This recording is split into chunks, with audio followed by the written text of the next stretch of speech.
ऐसे राजनेता कि शायद हमारा वोट बैंक होंगे। देश को हम लूट रहे हैं, तुम भी लूटते रहो। पूरे देश को लूटा गया। ये केवल एक युगाचार की बात कर रहा हूं। उठा के दूसरा इतिहास आप देख लो, निर्मल बाबा का जगह जगह फ्यूल लगाए जाते, हर बैंकों से अपार संपदा दशांश के नाम पे आती रही, गवर्नमेंट फिर भी सोती रही, लोगों की भावनाओं का शोषण किया गया। अरे मैं कह रहा हूं, तुम सामने बैठे हो, मेरे मंच में सैकड़ों मुझको गालियां देके जाओ, तब भी तुम हो सकता है तुम्हारे किसी बच्चे की नौकरी लग जाए, तुम्हारा कोई व्यवसाय सफल हो जाए। तो इसका तात्पर्य यह नहीं है कि केवल मेरी कृपा से सब कुछ हो गया। क्या किसी के बच्चे की नौकरी नहीं लगेगी? किसी के व्यवसाय में सफलता नहीं प्राप्त होगी? सच्चा परिवर्तन करना है तो अपने हृदय में परिवर्तन करो। ये बीज मंत्र देने वाले, ये दरबार लगाने वाले लुटेरे हैं, मानवता के दुश्मन हैं। ये बात कहने में मुझे कोई संकोच नहीं है। भगवान की जय। और यदि सामर्थ्य है, शक्ति है, तो मेरे साधना तब्दल की चुनौती स्वीकार करें। मैं चुनौती देता हूं कि आह्वान करता हूं कि या तो वह मेरे अनुरूप स्थान दे, या तो वो जो ऐसा कहें वैसा स्थान मैं अपने आश्रम में देने के लिए तत्पर हूं। एक बार आए और देखें समाज को, उसके पास सत्य असत्य किसके पास समाज देखे। अतः इन बड़े लोग हैं, उसी तरह छोटे छोटे डेरे, इन सब चीजों हटकर देवी देवताओं पर आस्था विश्वास रखना सीखो।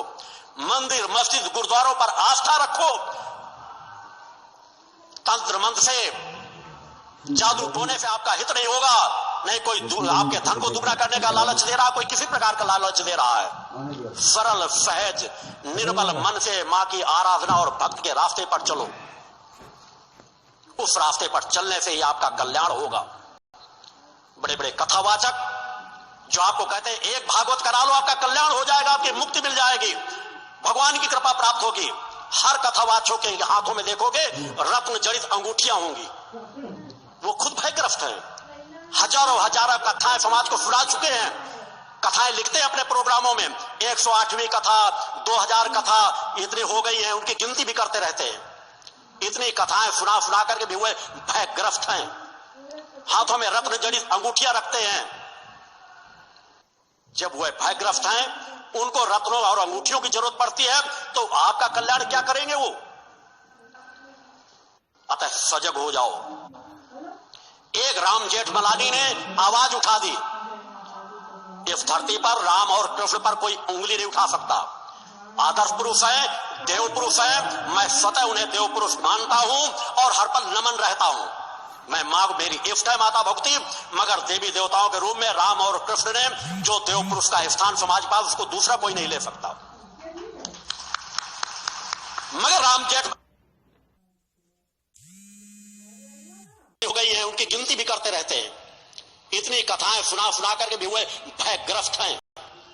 हाथों में रत्न जड़ित अंगूठियां रखते हैं। जब वे भयग्रस्त हैं, उनको रत्नों और अंगूठियों की जरूरत पड़ती है, तो आपका कल्याण क्या करेंगे वो? अतः सजग हो जाओ। एक राम जेठमलानी ने आवाज उठा दी, इस धरती पर राम और कृष्ण पर कोई उंगली नहीं उठा सकता। आदर्श पुरुष है, देव पुरुष है, मैं सत्य राम और कृष्ण पर कोई उंगली नहीं उठा सकता। आदर्श पुरुष है, देव पुरुष है, मैं स्वतः उन्हें देव पुरुष मानता हूं और हर पल नमन रहता हूं। मैं मां मेरी इष्ट है माता भक्ति, मगर देवी देवताओं के रूप में राम और कृष्ण ने जो देव पुरुष का स्थान समाज पास, उसको दूसरा कोई नहीं ले सकता। मगर राम जेठमलानी के द्वारा उठाई गई आवाज भी गलत नहीं है, वह आवाज भी सही है, उसका सही तरीके से आंकलन होना चाहिए। आज बड़े बड़े कथावाचक जिस तरह धर्म को गुमराह कर रहे हैं, नाना प्रकार की कथाएं सुना रहे हैं, कहानियां सुना रहे हैं, नई नई कहानियां सुनाते जा रहे हैं, और वही कहानियां समय के साथ लिपबद्ध होती जा रही हैं। और आने वाला समाज जब देखेगा तो कहेगा वो ये सब लिखा तो है और लिखा तो गलत है। कहीं आपको सुनाएंगे अनेकों राजाओं की कथाएं, उसने इतनी जितने आकाश में तारे उतनी गौओं को उन्होंने दान दिया था, और एक गाय किसी को दान दिया, वो चली गई तो दूसरे ब्राह्मणों को दान दे दिया, तो जाकर के गिरगिटान बन गए जाकर के। भैया क्यों ऐसी कथाएं सुनाते हो कि जितने आसमान में तारे हैं, अगर इस धरती पर उतनी गौएं हो जाएंगी तो इस भूतल पर पैर रखने के लिए किसी इंसान के पास जगह ही नहीं बचेगी। तो काल्पनिक कथाएं सुनाओगे और फिर जाके वही सत्यता का स्वरूप धारण करेंगी, तो कोई ना कोई ऐसी आवाज उठाएगा। हर जगह से इसी तरह हो रहा है। कहीं कहेंगे शिव जी के पास वो जाकर शिव की मूर्ति के ऊपर खड़ा हो गया, घंटा खोलने के लिए एक चोर गया था तो शिव जी प्रकट हो गए। कल को उंगली उठेगी। क्या शिव इतने नादान हैं? देवाधिदेव ब्रह्मा विष्णु महेश त्रिदेवो, जिन्हें पूरी दुनिया नमन करती है, इस लोक के जो त्रिदेव कहलाते हैं, वो क्या इतने अज्ञानी, इतने अनजान है कि चोर किस भावना से आ रहा है, मेरे ऊपर पैर रख करके घंटा खोल रहा है, तो उसे दंड देंगे कि आशीर्वाद देंगे? मगर इस तरह कथाएं सुनाई जा रही है और समाज बड़े प्रेम से बैठ करके सुनता है, इसलिए वह जागृत नहीं होना चाहता। और कल को ये प्रमाणित हो जाएंगी और जब आवाज उठाई जाएंगी तो लोगों को लगेगा ये गलत है। राम का जो जीवन चरित्र रहा है, वहां कहीं पर उंगली उठाने की जगह नहीं है। उन्होंने हर पर नारी का सम्मान किया है। मेरा मानना है, जो मैं सत्य महसूस कर रहा हूं, कि राम कभी अपनी पत्नी का परित्याग कर ही नहीं सकते। ये उसी तरह कुछ चीजें हैं। तुलसीदास जी जो राम के अनन्य भक्त थे, उनकी जो भाषा शैली थी, जो अपना आराध्य मानते रहे हों, जिन्होंने कहीं एक सुई की नोक के बराबर किसी जगह गुंजाइश नहीं रखी कि कहीं पर कोई उनके आराध्य पर उंगली उठा सके, वह कभी नहीं ऐसा लिख सकते कि एक धोबी के कहने से कि एकांत में चर्चा चले, सूचना आई तो उन्होंने अपनी पत्नी का त्याग कर दिया। कभी ऐसा नहीं हो सकता। और ऐसा वो कथावाचक कहते हैं, धर्म ग्रंथों में ऐसा कहा जाता है, तो उसका एक बार अनुसंधान होना चाहिए। लोग उंगली उठाएंगे ही। जो मर्यादा पुरुषोत्तम राम थे, हर क्षेत्र में अपनी मर्यादाओं को स्थापित की, वे एक अपनी गर्भवती पत्नी का जंगल में छोड़ आएंगे, जंगल में छोड़ने का निर्देश दे देंगे। यहां पर बहुत कुछ घपला है। मैं समय के साथ उसका सत्य भी रखूंगा और सत्य के लिए कहता हूं, या तो मेरी बात मान लेना, और अगर मैं गलत हूं तो सामने आओ। मैं इसीलिए कह रहा हूं कि हमारे धर्म ग्रंथों में बहुत कुछ बदल डाला गया है। उसे सुधारने के लिए समाज में इसकी जानकारी होना जरूरी है कि किसके पास समाधि में जाने की क्षमता है, कौन अपने सूक्ष्म शरीर में जा सकता है, वही सत्य का ज्ञान ले सकता है कि हमारे अतीत में हुआ क्या है। तो यदि गलत है तो उसको सुधारा जाना चाहिए, अन्यथा कौन व्यक्ति समाज का आवाज नहीं उठाएगा? हर व्यक्ति समाज का यह बात कहेगा। नारी समाज आवाज उठाएगी कि कैसे मर्यादा पुरुषोत्तम राम, जो अपनी गर्भवती पत्नी को जंगल में जाकर के छोड़ा है, अगर छोड़ना था तो उन्हें अपना राजपाट छोड़ना चाहिए था। क्या उन्हें अपने तीनों भाइयों पर विश्वास नहीं था? क्या प्रजा पर विश्वास नहीं था?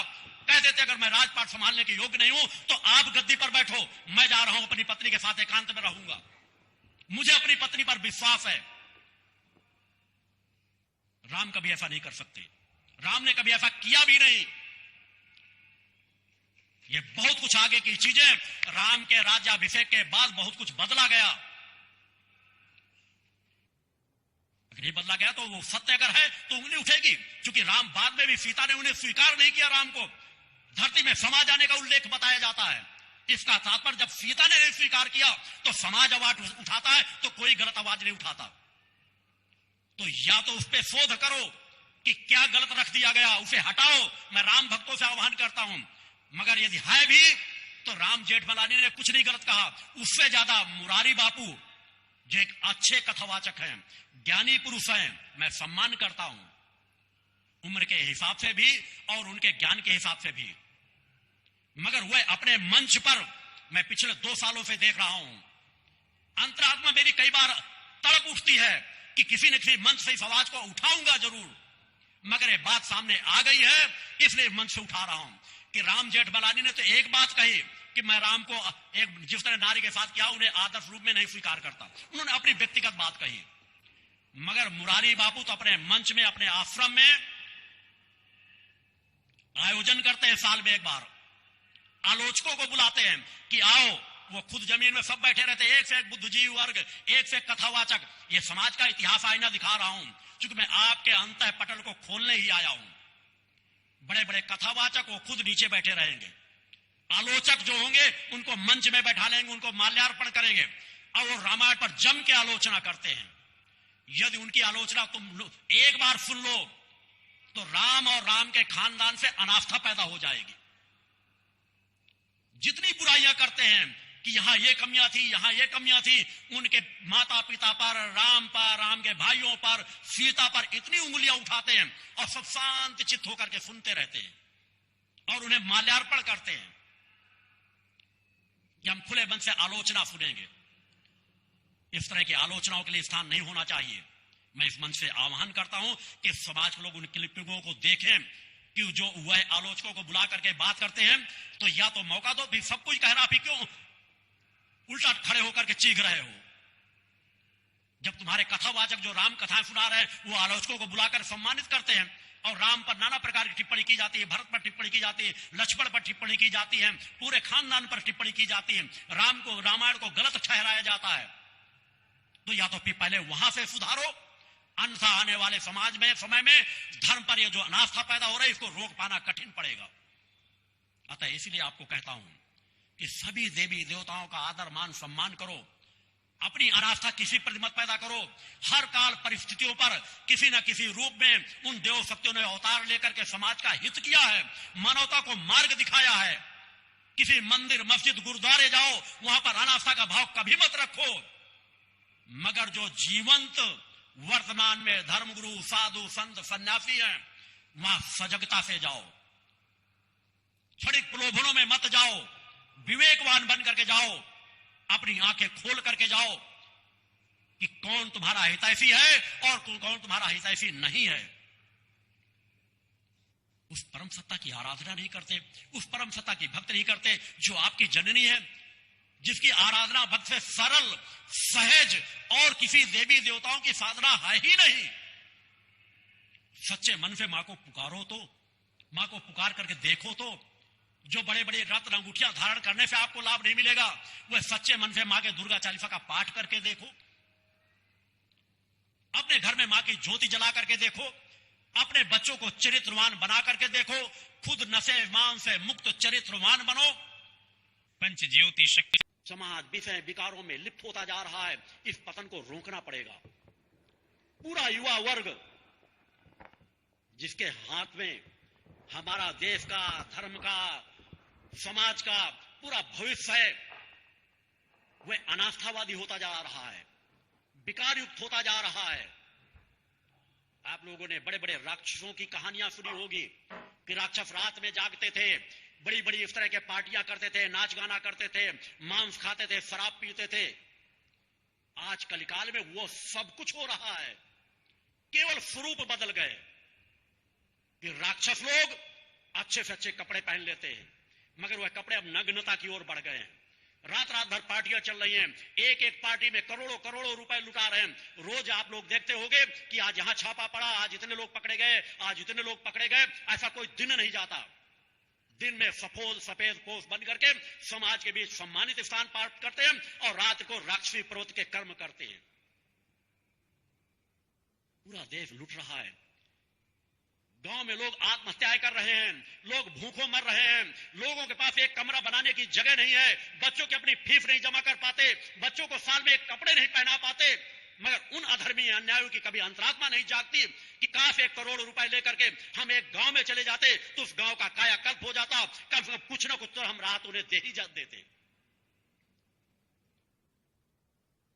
समाज लुट रहा है, देश लुट रहा है, धर्म लुट रहा है, ना कोई आवाज उठाने वाला है, क्योंकि सब चोर चोर मौसेरे भाई बने हुए हैं।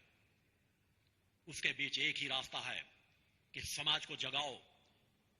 मेरे जितने धर्म योद्धा कार्यकर्ता हैं, मैं हर पल उन्हें सजग करता हूं कि अब समय नहीं है, वक्त नहीं है। हर क्षेत्र में जाओ, एक एक दो क्षेत्र लोगों का बीजारोपण करके आओ, समय के साथ वहां प्रवाह बढ़ता चला जाएगा, क्योंकि धर्म और सत्य कभी मरता नहीं। उनकी अंतरात्मा को केवल झकझोरने की जरूरत है, उन्हें सचेत करने की जरूरत है कि अगर आराधना भक्ति करनी है तो अपनी आत्मा की जननी के करो, सर झुकाना है तो माता भक्ति के चरणों में झुकाओ, अपने धर्म स्थानों पर झुकाओ। देखो तुम्हारा कल्याण होता है कि नहीं। अपने बच्चों को सदाचार का पाठ पढ़ाओ, चरित्रवान बनाओ, नशे मान से मुक्त करो। प्रयास से सब कुछ होता है। मेरे कार्यकर्ता जानते हैं, जो संगठन से जुड़े हैं वह जानते हैं कि आज अनेकों जिलों में एक प्रवाह चल रहा है, एक तीव्र गति का परिवर्तन चल रहा है। प्रयास करने से क्या नहीं हो जाता, सब कुछ संभव है। जो निराश हो चुके थे